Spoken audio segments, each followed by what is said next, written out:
जीवमजीवं दभं जिणवरवसहेण जीर्णनेदिष्ठं देवेन्द्रविन्दवन्दं वन्दे तं सर्वदा शिरसा।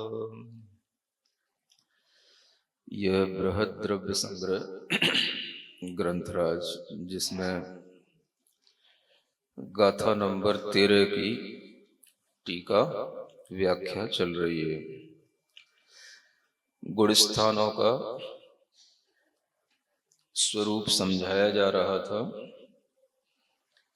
जिसमें प्रारंभ के 4 गुण स्थानों के बारे में आपको बताया गया था, है ना। पहला गुण स्थान क्या होता है, बोलो। दूसरा, तीसरा और चौथा अविरत सम्यक दृष्टि।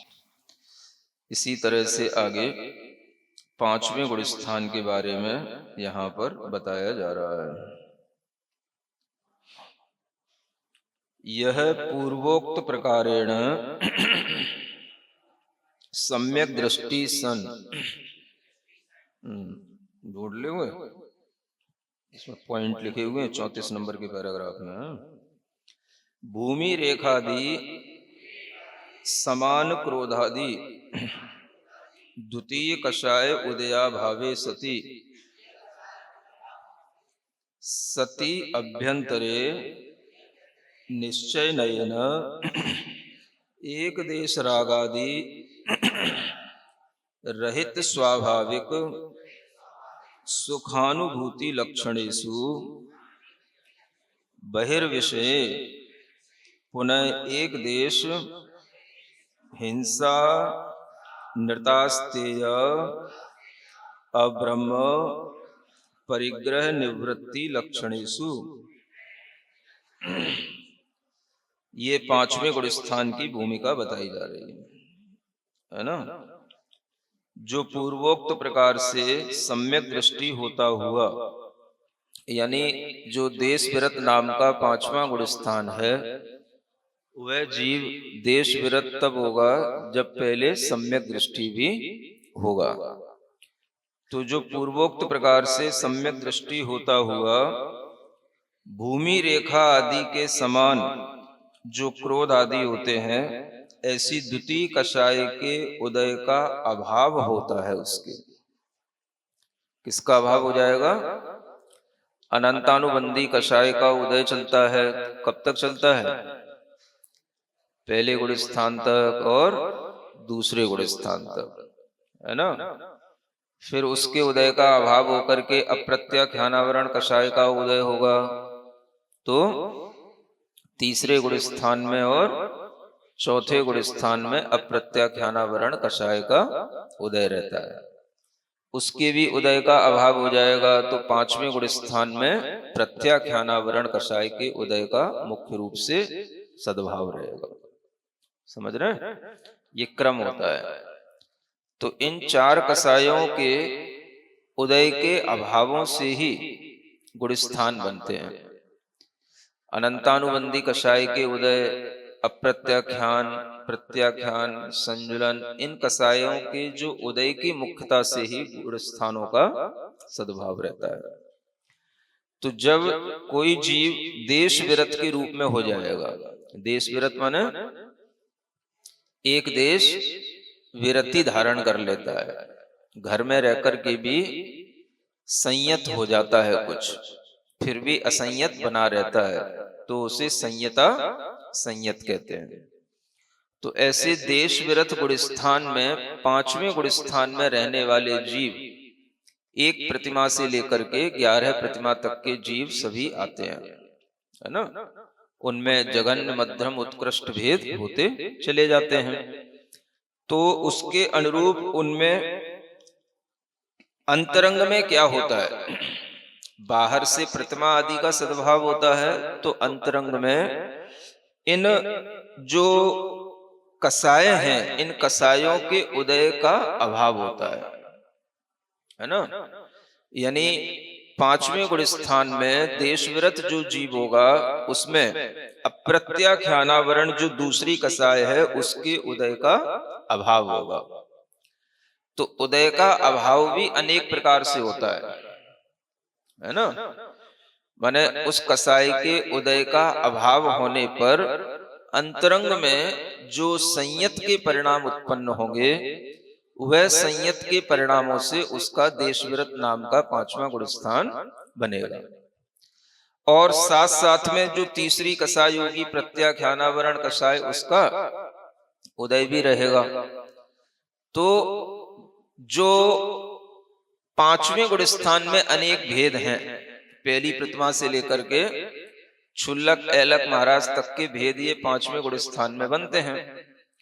तो इसमें अंतरंग में कसाई की जो प्रत्याख्यानावरण कसाय है, उसकी मंदता होती चली जाती है ना। अब प्रत्याख्यानावरण कसाय के तो उदय का अभाव हो गया, लेकिन प्रत्याख्यानावरण कसाय का उदय है।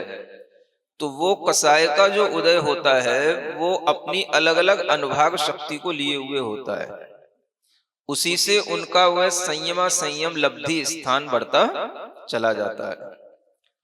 तो वह जैसे जैसे प्रत्याख्यानावरण कसाय के उदय में भी मंदता आती चली जाएगी, उनकी वह उत्कृष्ट गुण स्थान की लब्धियां उन्हें प्राप्त होती जाती हैं। तो ये इसका सिद्धांत होता है। इसलिए यहां पर कहा गया कि भूमि रेखादि समान जो दूसरी कसाय थी, उसकी भी उदय का अभाव हो जाने पर अभ्यंतरे माने अंतरंग में निश्चय नयेन एक देश रागादि रहित स्वाभाविक सुख की अनुभूति लक्षण वाले उसके अंदर एक निवृत्ति उत्पन्न हो जाती है ना। ये अंतरंग में क्या होगा, रागादि से रहित होने पर उसके एक स्वाभाविक सुख की उसे अपनी अनुभूति होती है, एक देश रूप से होती है ना। तो ये पंचम गुण स्थान में भी इस तरह की स्वाभाविक सुख की अनुभूति, किसकी अनुभूति, आत्मिक अनुभूति, आत्मानुभूति अलग चीज है और स्वाभाविक सुख की अनुभूति अलग चीज है। अंतर क्या है, आत्मानुभूति में तो पूरी रूप से आत्मा की अनुभूति होगी, लेकिन जब तक वह आत्मानुभूति नहीं होती तब तक उस आत्मा से जुड़ा हुआ जितना स्वाभाविक सुख है, वो स्वाभाविक सुख उसका जो बाहरी विषयों में परिग्रह का त्याग हुआ, उससे जुड़े हुए अंतरंग में राग द्वेष आदि परिणामों का कषायों का त्याग हुआ, उससे उसे एक स्वाभाविक सुख अनुभव में आने लग जाता है। भाई सुख किसमें है, अपने स्वभाव में रहने में, ये स्वाभाविक सुख है, इसे आत्मानुभूति नहीं कहते, है ना। मतलब वह जो बाहरी परिग्रह से, बाहरी विषयों से अपने आप को छुड़ा लिया, बचा लिया, तो उससे उसके अंदर यह सुख अनुभूत होने लग जाता है। अब तो हम अपने आप में सुखी हैं, क्योंकि हमने बाहर का सब चीजें छोड़ दी। तो बाहरी जो सुख में उसका मन लगा था, वो सुख से हट करके वह अपने स्वाभाविक सुख के निकट आ जाता है। क्यों आ जाता है, क्योंकि अंतरंग में इस तरह से ये रागादि का अभाव हो जाता है। इसलिए जो एक देश रागादि से जो रहित हो गया, अभी पूर्णतया रागादि से रहित नहीं हुआ, तो आत्मानुभूति होगी जब पूर्णतया रागादि से रहित होगा। और जब एक देश रागादि से रहित होता है तो वह आत्मानुभूति ना होकर के वो क्या होगा, एक स्वाभाविक सुख की तरफ आएगा। भाई आपने सब क्यों छोड़ दिया, क्यों आप सब परिग्रह का त्याग कर दिए, है ना, क्यों आप इस तरह से अपनी क्षुल्लक ऐलक महाराज की जो वृत्ति होती है उसको अपना लिए, तो ये अपने स्वाभाविक सुख के लिए। तो इस तरह के स्वाभाविक सुख की अनुभूति लक्षण वाली यह देश विरति गुण स्थान की प्रवृत्तियां होती हैं। क्या नहीं, स्वाभाविक सुख तो किसी को भी हो सकता है। पंचम गुण स्थान में माता जी भी हैं, तो वो भी देखिए एक आत्मानुभूति का सुख है, वो अलग चीज है। आत्मानुभूति अलग चीज है। स्वाभाविक सुख का मतलब यह है कि अब हम बाहरी विकल्प जालों से छूट करके, प्रपंचों से छूट करके अपने स्वभाव में स्थित हो गए, है ना, या अपने स्वभाव के निकट आ गए, तो उससे भी स्वाभाविक सुख की अनुभूति होती है। मतलब कि जो हमारा सुख परिग्रह से जुड़ा हुआ था, उस परिग्रह के सुख से हट करके अपने सुख से जुड़ जाना, ये तो सभी को होगा जो भी ग्रह त्यागी होंगे। मतलब ग्रह त्यागी होने का मतलब ही यही है ना, कि जो अभी तक घर में सुख था, परिवार के लोगों से सुख था, उनसे जो जुड़ा हुआ सुख था, वो सुख छूटा तो क्या पाया? तो भाई हमने स्वाभाविक सुख पाया, इसलिए वो सब सुख छूटा। वो स्वाभाविक सुख मतलब यही अपने स्वभाव में आने का सुख, अपने स्वभाव की ओर आने का सुख। हाँ, उसे अभी एकदम से आत्मानुभूति या आत्मिक सुख नहीं कह सकते है। हाँ, स्व के उन्मुख होने का सुख बस। पर के रागादि विकल्पों से हट करके अपने स्वभाव की ओर आने का सुख। हाँ, ये भी एक सुख है भाई। देखो, आप अगर किसी सुख में डूबने के लिए मान लो किसी तालाब पर पहुंचना चाहते हैं, है ना, मान लो आपको तालाब में स्नान करना है, तो जब तक आप तालाब में उतर नहीं जाते, उसमें डूब नहीं जाते, उससे पहले भी अगर आप तालाब की ओर चलते भी हैं, भाई हम कहाँ जा रहे हैं?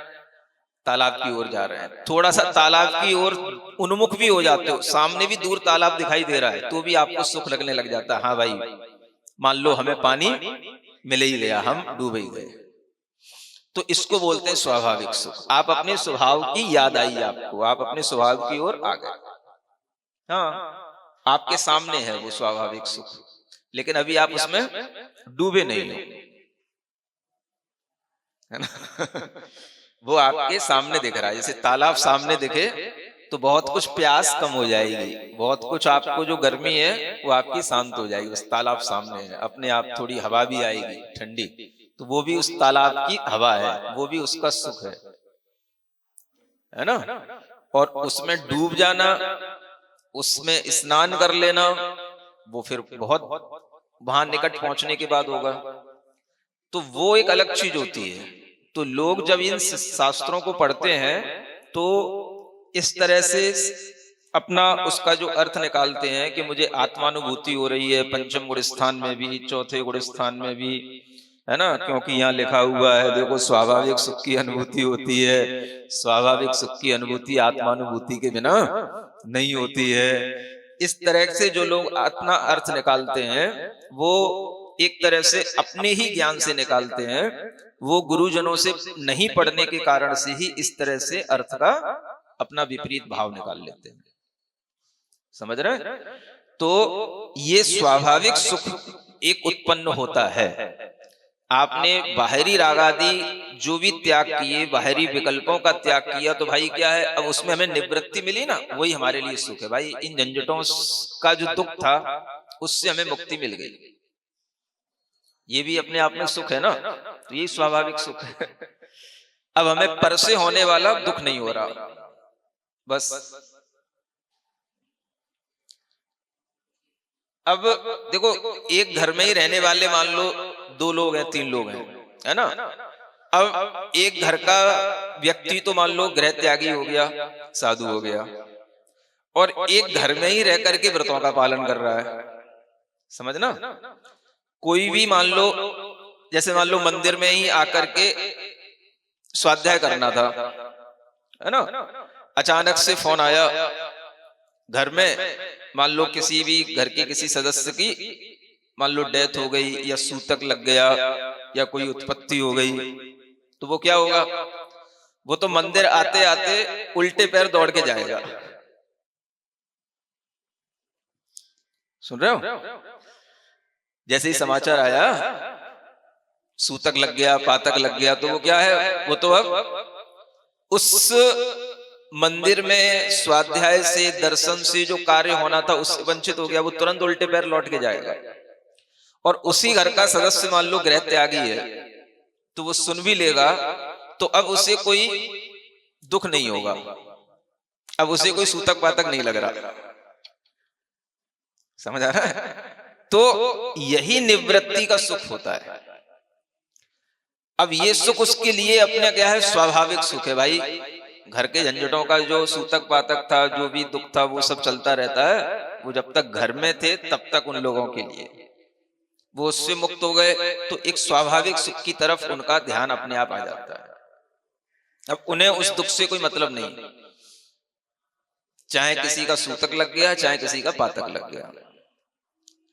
तो ये भी अपने आप में एक स्वाभाविक सुख की अनुभूति कहलाती है। समझते हैं? इसे आत्मानुभूति समझने का भ्रम ना पैदा करें, क्योंकि यहाँ क्या लिखा है, एक देश रागादि रहितस्य, रहित जो होता है, तो एक देश रागादि का त्याग तो है ही। एक देश रागादि का मतलब अनंतानुबंधी, अप्रत्याख्यान संबंधी, ये जो रागादि थे, इसका अभाव हो जाने पर जो आत्मा में एक हल्कापन आया, उससे जो स्वाभाविक सुख आया, वो उसके लिए अनुभूति का विषय बनता है। बहिर्विषय पुनः एक देश, और बाहरी विषय में वह एक देश रूप से हिंसा है, झूठ है, चोरी है, अभ्रम है, परिग्रह है, इन सब से वो निवृत्ति लिए हुए रहता है, इन सब से दूर रहता है। तो बाहर के विषयों में ये निवृत्ति हो गई, अंतरंग में रागादि परिणामों की निवृत्ति हो गई, तो उसके लिए स्वाभाविक सुख तो उसकी ओर उन्मुक्त वो हो ही गया, है ना। तो इस तरह से पंचम गुण स्थान में भी यह आध्यात्मिक वृत्ति बन जाती है। इसी को यहाँ पर इस गाथा के माध्यम से कहा जा रहा है कि ये कितने 11 प्रतिमाएं होती हैं जो देश विरत के नाम से जानी जाती हैं। दंसण वैसामाय पोषः सचित्तरायि भक्तेय बंबारंभ परिग अणुमण उद्दिष्ट देश विरदोय। ये गाथा है ना, जिसमें 11 प्रतिमाओं का उल्लेख है। ये सभी लोगों के लिए पढ़ने में आती है जो भी व्रत आदि लेते हैं। दंसण माने दर्शन प्रतिमा, वय माने व्रत प्रतिमा, सामाई माने सामायिक प्रतिमा, पोषः माने प्रोषद प्रतिमा, और सचित भुक्ति और रात्रि भुक्ति त्याग की ये अलग अलग 2 प्रतिमा। फिर ब्रह्मचर्य, आरंभ का त्याग, परिग्रह का त्याग, अनुमति का त्याग और उद्दिष्ट का त्याग। इस तरह से देश विरत गुण स्थान में ये 11 प्रतिमाओं का उल्लेख होता है। इति गाथा कथित एकादश निलयेषु वर्तते स पंचम गुण स्थान वर्ती श्रावको भवति।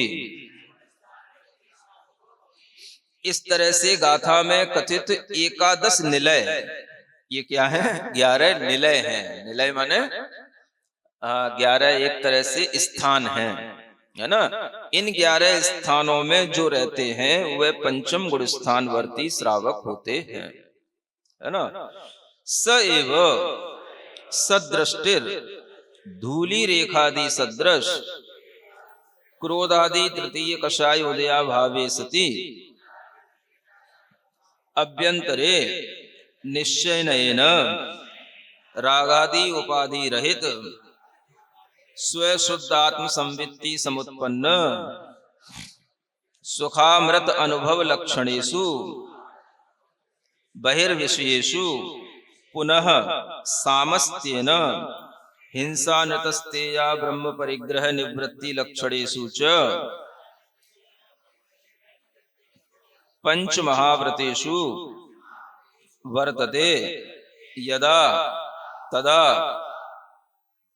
दुस्वप्न आदि व्यक्त अव्यक्त प्रमाद सहितोपि षष्ठ गुण स्थानवर्ती प्रमत्त संयतो भवति। ये प्रमत्त संयत की परिभाषा है ना, जिसे हम छठवां गुण स्थान कहते हैं। तो अब यहाँ क्या होगा,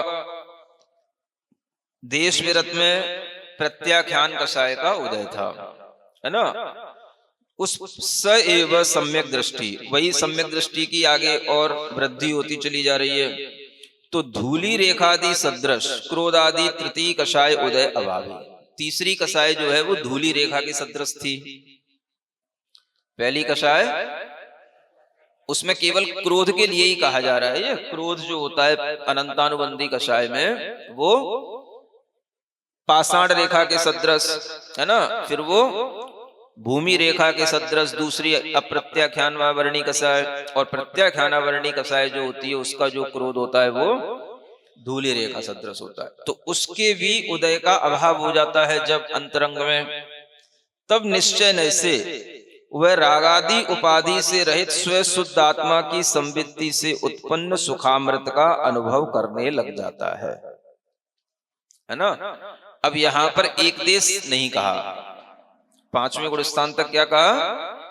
एक देश रागादि से रहित स्वाभाविक सुख, क्योंकि वहां पर वह जो प्रत्याख्यान का उदय चल रहा है वह कसाय उसको अभी संजुलन के साथ नहीं जोड़ने के कारण से वह एक देश बनाए रखती है, और बाहर से भी एक देश निवृत्ति रहती है ना। महाव्रतों रूप जो निवृत्ति हो जाती है वो पूर्ण देश सकल निवृत्ति कहलाती है। तो रागादि जो उपाधि से रहित स्व शुद्ध आत्मा की संवित्ति से उत्पन्न सुखामृत है, यह उसको निश्चय नय से उसे अनुभूति में आता है। यानी अनंतानुबंधी अप्रत्याख्यान प्रत्याख्यान इन कसायों के उदय का अभाव हो जाने से वह अब संजुलन मात्र कषाय का जो उदय रह जाता है तो भी वह रागादि से रहित है ना स्वाभाविक सुख के निकट पहुंच जाता है। तो उस समय पर वह बहिर्विषयों में भी पूर्ण रूप से हिंसा, झूठ, चोरी, अभ्रम और परिग्रह से निवृत्ति ले लेता है। इसी को पंच महाव्रत कहते हैं। और वह कभी कभार कहते हैं दुस्वप्न आदि व्यक्त और कुछ अव्यक्त ऐसे प्रमाद दो प्रकार के होते हैं, इनसे वह सहित होने से प्रमत्त संयत कहलाता है ना। क्या कहा? प्रमाद दो तरह के, इसका विवेचन आगे भी आएगा। एक व्यक्त प्रमाद होते हैं, एक अव्यक्त प्रमाद होते हैं। व्यक्त माने जो आपको समझ में आ जाए, ये व्यक्त प्रमाद है। अव्यक्त प्रमाद जो आपको समझ में न आए वो अव्यक्त प्रमाद है ना। तो व्यक्त प्रमाद ये कहलाते हैं, जैसे आपके लिए समझ में आ जाए कि ये हमारा निद्रा भी एक प्रमाद है ना। अब उस निद्रा प्रमाद में आप जब हो जाते हैं तो उस समय पर वो आपको समझ आता है कि निद्रा के कारण से ये प्रमाद हो गया, तो ये कहलाएगा व्यक्त प्रमाद है ना। और कुछ प्रमाद जो होता है जो अंतरंग में असावधानी रूप होता है, या अंतरंग में अपनी शुद्ध आत्मा की अनुभूति वाला जो भाव होता है उससे रहित होकर के होता है, तो वह अंतरंग प्रमाद अव्यक्त प्रमाद कहलाता है ना। इसकी परिभाषा आगे आएगी। तो इस तरह से प्रमाद एक जो हमारी पकड़ में नहीं आता वो कहलाता है अव्यक्त प्रमाद, और जो हमारे ज्ञान का विषय बनता है वो कहलाता है व्यक्त प्रमाद। ठीक है ना। तो जो प्रमाद व्यक्त है या अव्यक्त है, उन दोनों प्रमादों का अभी उसके लिए सद्भाव रहता है छठवें गुण स्थान में, तो वो कहलाता है प्रमत्त संयत है ना। और उसी में अंतर मुहूर्त के बाद में वह प्रमाद उसका छूटता भी रहता है, तो वो बनता जाता है अप्रमत्त संयत। ऐसा नहीं कि कोई प्रमत्त संयत है तो जिंदगी भर वो प्रमत्त संयत ही रहेगा। वो अंतर मुहूर्त में प्रमत्त संयत और अंतर मुहूर्त में अप्रमत्त संयत दोनों की अनुभूति करता है। इसी को छठवां सातवां गुण स्थान का भाव कहते हैं। तो जब तक ये प्रमाद का उदय है तब तक उसके लिए ये प्रमत्त संयत नाम का छठवां गुण स्थान कहलाएगा उस अंतर मुहूर्त काल के लिए। अब इस प्रमाद में जो 15 प्रकार के प्रमाद बताए जाते हैं वो सभी व्यक्त प्रमाद की श्रेणी में आते हैं है ना। विकता, कषाय, इंद्रियां, विषय, निद्रा, स्नेह, ये सब क्या है? ये व्यक्त प्रमाद है। और अव्यक्त प्रमाद जो होता है वो संजुलन कषाय की तीव्रता से हो जाता है, वो अपने को पता नहीं पड़ता, उसको बोलते हैं अव्यक्त प्रमाद। ऐसा समझना, ठीक है। तो इस तरह से ये छठवें गुण स्थान वाला जीव प्रमत्त संयत जीव होता है। स एव जल रेखादि सदृश संजुलन कसाय मंदोदये सति निष्प्रमाद शुद्धात्म संवित्ति मल जनक व्यक्ता व्यक्त प्रमाद रहित सन सप्तम गुण स्थानवर्ती अप्रमत्त संयतो भवति। अब देखो, जो छठवें गुण स्थान में है उसके लिए जो संजुलन कसाय का उदय चल रहा है, वो संजुलन कसाय कैसी है? जल रेखा के सदृश है, लेकिन जल की रेखा भी एक जैसी नहीं है। समझ आ रहा है? उसमें बहुत भेद है। छठवें गुण स्थान से लेकर के 10वें गुण स्थान तक ये जल रेखा के अनेक भेद बन जाते हैं। अब समझाने के लिए तो मोटा मोटी उदाहरण दिया जाता है। अब छठवें गुण स्थान में उसी संजुलन का तीव्रोदय है, 7वें गुण स्थान में उसी संजुलन का मंदोदय है। तो जल रेखा भी एक जैसी नहीं है। क्या समझे? देखा जाता तो पाषाण रेखा तो अनेक प्रकार की होती है ना, धूली रेखा अनेक प्रकार की होती, भूमि रेखा अनेक प्रकार की होती, तो वो तो अनेक प्रकार की समझ में आती है, तो वो तो आपको अनेक प्रकार की बताई नहीं गई। अब यहां पर क्या कह रहे हैं? जल रेखा सदृश जो संजुलन कसाय है, वो संजुलन कसाय भी अनेक प्रकार की है, क्योंकि मोक्ष मार्ग में छठवें गुण स्थान से ऊपर का वर्णन बहुत ज्यादा है ना। बाकी तो सब एक ही एक गुण स्थान है, दो दो गुण स्थान है एक एक कसाय के। सबसे ज्यादा देखा जाए तो संजुलन कसाय से संबंधित गुण स्थान 6वां, 7वां, 8वां, 9वां, 10वां, 5 गुण स्थान है संजुलन कसाय के अंडर में है? तो ये कसाय एक जैसी नहीं है, ये ध्यान में रखना। समझाया जाता है मोटा मोटी संजुलन कसाय है, जल रेखा सदृश है, लेकिन वो जल रेखा में भी तीव्रोदय और मंदोदय, और इस मंद में भी और आगे आगे गुण स्थानों में मंद होता चला जाएगा, है ना। तो जल रेखादि सदृश जो संजुलन कसाय का जब मंदोदय हो जाता है तो वह निष्प्रमाद शुद्धात्मा की संवित्ति में मल को उत्पन्न करने वाला जो व्यक्त अव्यक्त प्रमाद रहता है उससे रहित हो जाता है। क्या कहा? संजुलन कसाय के मंदोदय में वह दोनों प्रकार के व्यक्त अव्यक्त प्रमाद से रहित दशा आ जाती है। यानी अंतरंग में संजुलन कसाय का मंदोदय हुआ, ये अव्यक्त प्रमाद से रहित दशा हो गई, और अंतरंग में उस कसाय के मंदोदय होने से बाहर से भी वह व्यक्त प्रमाद में सप्तम गुण स्थान में युक्त नहीं होगा, है ना।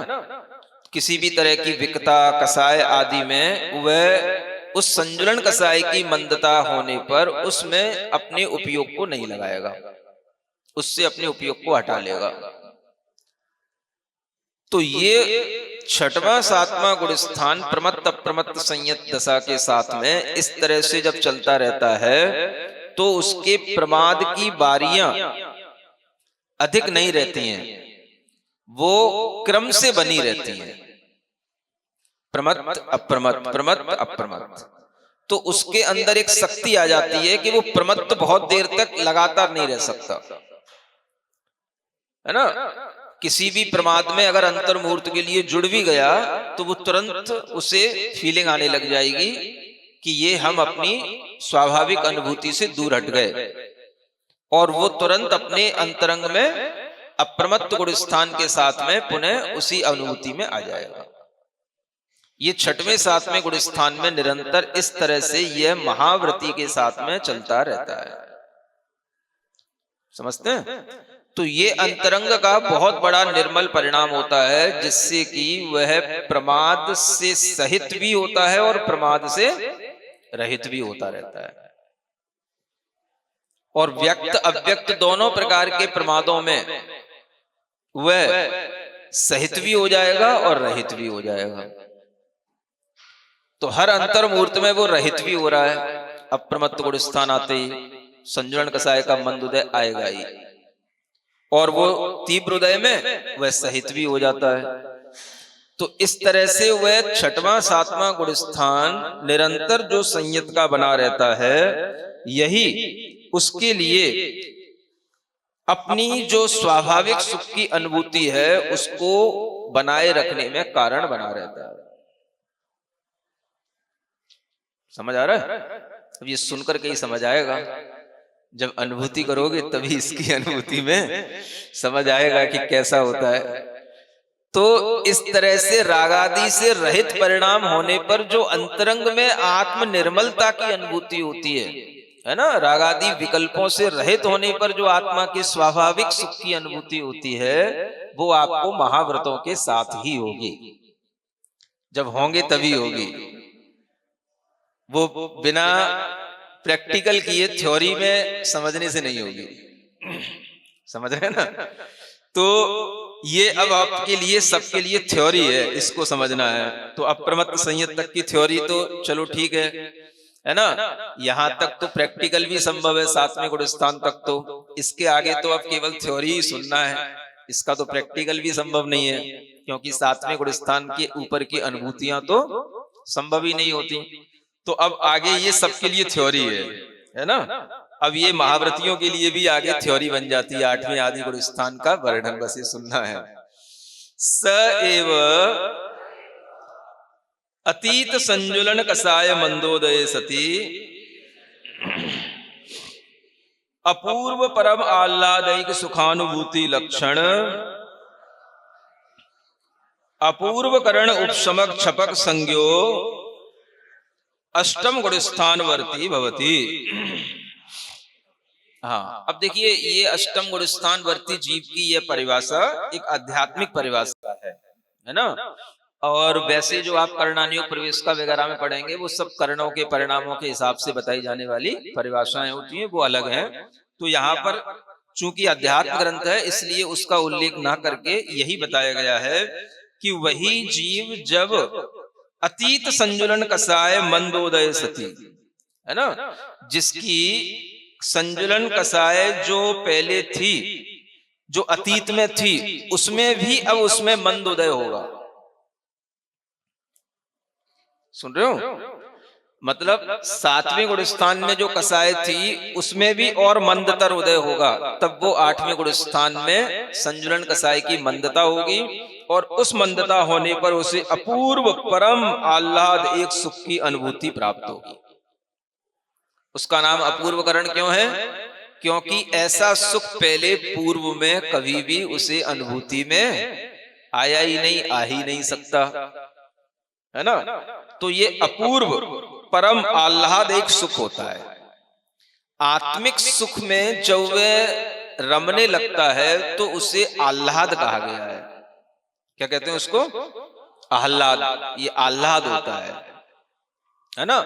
ये आह्लाद रूप जो सुख की अनुभूति होती है, यह इस अपूर्व करण गुण स्थान में इसके नाम के साथ जोड़ी गई है। माने इसको अपूर्व करण गुण स्थान में उसके परिणाम इतने अपूर्व होते हैं कि उसे उसी गुण स्थान में उसकी अनुभूति होगी, उससे पहले नहीं होगी। इसलिए इसका नाम क्या है? अपूर्व करण। ये परिणाम अपूर्व हैं जो पूर्व में नहीं हुए। बोलते ना, अपूर्व अवसर आयो। तो वस्तुतः देखा जाए ये अपूर्व अवसर है, अपूर्व करण गुण स्थान की प्राप्ति करना है। अब अगर मान लो ये अवसर प्राप्त नहीं होता है, तो जो अवसर अपने लिए आए हो वही अपूर्व है। महाव्रत प्राप्त किए, महाव्रतों की प्राप्ति हो गई, तो वो भी एक अपूर्व अवसर है। महाव्रत नहीं भी हो रहे हैं, अड़ुव्रतों में भी हम श्रेष्ठ श्रावक बने हैं, क्षुल्लक एलक तक के पदों की प्राप्ति हो गई, वो भी अपूर्व अवसर है ना। जिन्होंने कभी थोड़ा भी संयम भाव नहीं लिया है, उन्होंने अगर 2 प्रतिमा के व्रत ले लिए तो उनके लिए वो भी अपूर्व अवसर है। और जिन्होंने कभी मिथ्यात्व नहीं छोड़ा, कभी अपने तत्व पर श्रद्धा नहीं रखी, उन्हें अगर सम्यक दर्शन का भाव उत्पन्न आ रहा है तो वो भी उनके लिए अपूर्व अवसर है। तो सम्यक दृष्टि जीव तो अपूर्व अवसर आयो आयो ये तो गाते रहते हैं। व्रती लोग भी तो इसको समझे कि ये भी अपने लिए अपूर्व अवसर है। उनसे बड़ा अपूर्व अवसर तो व्रतियों के लिए होता है ना। क्योंकि आपने तो सम्यक दर्शन की प्राप्ति के लिए मान लो 25 मल दोषों से अपने को दूर किया, या अपने अंदर मूढ़ता आदि छोड़ करके आपने अपने सम्यक दर्शन को, है ना, मिथ्या श्रद्धांत से बचाया। तो ये जब आपको अपूर्व अवसर लगता है, तो उससे बड़ा अवसर तो, है ना, प्रतिमाओं को धारण करना, उससे ज्यादा और अधिक व्रतों का पालन करना, तो ये और बड़ा अवसर है। तो ये सब है तो अपूर्व अवसर, और इन सब अपूर्व अवसरों से होते होते जो अपूर्व सुख मिलता है वो अष्टम गुण स्थान में ध्यानस्थ अवस्था का अपूर्व सुख है, अपूर्व करण गुण स्थान का, है ना। तो सबके सुख अपने आप में अलग अलग क्वालिटी के होते चले जाते हैं, जैसे जैसे गुण स्थानों की वृद्धि होती चली जाती है।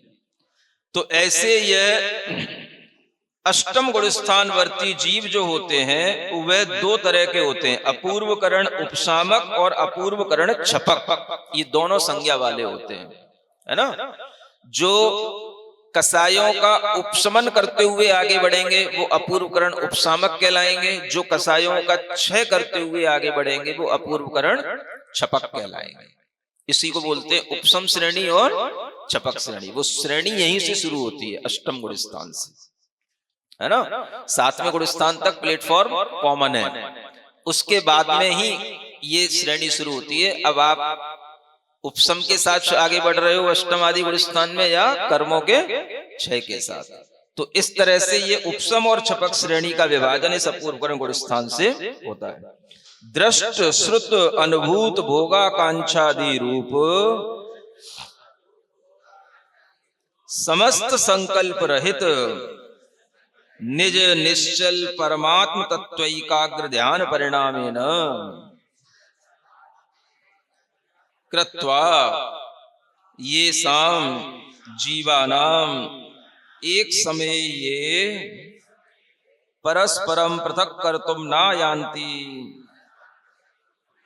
ते वर्ण संस्थान आदि भेदेपि अनिवृत्तीकरण उपशमिक छपक संज्ञा द्वितीय कसायादि एक विंशति भेद भिन्न चारित्र मोह प्रकृति नाम उपशम छपण समर्था नवम गुण स्थान वर्तिनो भवन्ति। सुन रहे हो? परिभाषा इतनी लंबी लंबी है तो सोचो काम भी कितना बड़ा बड़ा होगा। जिसको परिभाषा बनाने में भी 3-3 लाइनें लग जाती हैं। तो क्या कहते हैं, इस अपूर्व करण 9वां जो अनुवृत्तीकरण गुण स्थान है उसमें आने के लिए समर्थ कौन जीव होते हैं? जो एक विंशति चारित्र मोहिनी कर्म की प्रकृतियों का या तो उपशम करने में समर्थ होते हैं या क्षपण करने में समर्थ होते हैं, है ना। कितनी? चारित्र मोहिनी की 21 प्रकृतियों का उपशमन या क्षपण किया जाता है। और कोई नहीं काम होगा अभी यहाँ पर, और किसी का उपशम क्षपण से मतलब नहीं है ना। कर्मों की केवल चारित्र मोहिनी संबंधी जो 21 प्रकृतियां हैं, है ना। तो उन 21 प्रकृतियों का या तो उपशमन करना या क्षपण करना, है ना। 21 प्रकृतियां कौन सी? हाँ, 9 तो 9 कसाय है ना, और अनंतानुबंधी कसाय को छोड़ करके अप्रत्याख्यान, प्रत्याख्यान और संजुलन की ये 12 कसाय है। क्योंकि अनंतानुबंधी कसाय की या तो छपना पहले कर दी जाती है या विसंयोजना पहले कर दी जाती है, तभी इस श्रेणी पर चढ़ा जाता है। तो उसका तो हिसाब किताब पहले ही कर दिया जाता है। ये 12 कसाएं बचती हैं, अप्रत्याख्यान, प्रत्याख्यान और संजुलन, है ना। इन तीनों की क्रोध मान माया लोभ 4 तियो 12 और 9 कसाय हास्य रति अरति इत्यादि। ये 21 कसायों से संबंधी इन्हीं में उपशमन या क्षपण की क्रिया चलती है। तो अनुवृत्तीकरण गुण स्थान में आते आते वो जीव बिल्कुल इनका उपशमन करने में समर्थ हो जाता है। बस अब आगे 10वें गुण स्थान में उनका उपशमन करने में काफी कुछ हद तक समर्थ हो गया। बहुत कुछ प्रक्रिया 9वें गुण स्थान में ही हो जाती है। महाराज विसंयोजना शब्द क्या है? विषय योजना शब्द से थोड़ा सा। विषय योजना का मतलब होता है कि अनंतानुबंधी कसाय की प्रकृतियों का अन्य प्रकृतियों में परिवर्तन कर देना और अनंतानुबंधी की सत्ता को खाली कर देना, सत्ता का अभाव हो जाता है उसका। इतनी ढंग से विषय योजना हो जाती है। तो वो संक्रमण से अलग प्रक्रिया है। संक्रमण में तो सत्ता बनी भी रह सकती है, लेकिन विषय योजना में वो प्रक्रिया से विशेष कारण परिणामों से विसंयोजना होती है। तो वो विसंयोजना देखी जाए तो केवल एक अनंतानुबंधी की ही होती है, जिसमें कि वह पूरी की पूरी विसंयोजना हो गई और जैसे ही वो उस गुण स्थान से फिर नीचे के गुण स्थानों में आता है तो उसकी संयोजना भी हो जाती है। तो अनंतानुबंधी कर्म की जो कसाय की प्रकृतियां हैं उनका अन्य प्रकृतियों में उसको संयोजित कर देना, अन्य प्रकृतियों में उसको एक तरह से संक्रमित कर देना, ये उसकी विसंयोजना है ना। तो या तो उसको परिवर्तित किया जाए या उसको क्षय किया जाए, दो काम होने पर ही ये उपसम श्रेणी या छपक श्रेणी पर आरोहण होता है। तो इस तरह से यहां पर यह कहा गया कि एक विंशति चारित्र मोहनी कर्म की प्रकृतियों को वह उपसम या क्षपण करने में समर्थ हो जाता है, क्योंकि यहीं पर सबसे ज्यादा कर्मों का उपशमन या क्षय होता है। फिर बाद में तो केवल वह 10वें गुण स्थान में एक संजलन लोभी बचा रह जाता है ना। तो सब कुछ काम 9वें गुण स्थान में ही होता है, 8वें में भी कोई ज्यादा काम नहीं होता। सबसे ज्यादा हथियार हथौड़े यहीं पे चलते हैं 9वें गुण स्थान में, है ना। तो द्वितीय कसाय आदि एक विंशति भेद इसीलिए लिखा है, माने अप्रत्याख्यान आदि एक विंशति। और अब इस गुण स्थान में वर्ण संस्थान आदि का भेद होने पर भी अनिवृत्तिकरण परिणाम होते हैं, है ना। ये बताया जाता है चाहे अब जीव का वर्ण माने रंग कैसा भी हो, आकार कैसा भी हो, संस्थान सेनन आदि कैसा भी हो, लेकिन इस गुण स्थान में जो परिणाम होते हैं वो सबके एक समान होते हैं, इसलिए इसको अनिवृत्तिकरण गुण स्थान कहते हैं। तो ये जीवों के ये परिणाम ये आपस में अलग अलग करने में ये नहीं आते हैं, माने सबके एक समान परिणाम होते हैं, इसलिए लिखा जीवानाम एक समय परस्परम पृथक कर तुम न आयांति, है ना। अब ये परिणाम किससे आते हैं, तो एकाग्र ध्यान के परिणाम से आते हैं। ये सब किसके परिणाम है, एकाग्रता के साथ जो ध्यान हो रहा है उसके परिणाम है।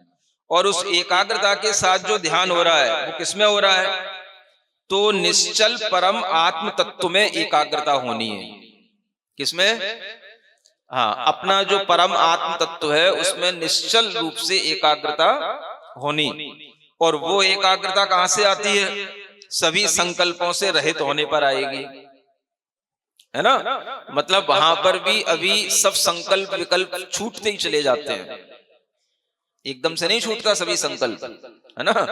अहम जो कुछ भी होता है, राग द्वेष जो कुछ भी होता है, वो सब धीरे धीरे इन गुण स्थानों में छूटता चला जाता है। तो वह समस्त संकल्प से रहित भी कैसे, दृष्ट श्रुत अनुभूत भोगाकांक्षादि रूप समस्त संकल्प रहित, ये यहां पर होता है समस्त संकल्प से रहित, है ना।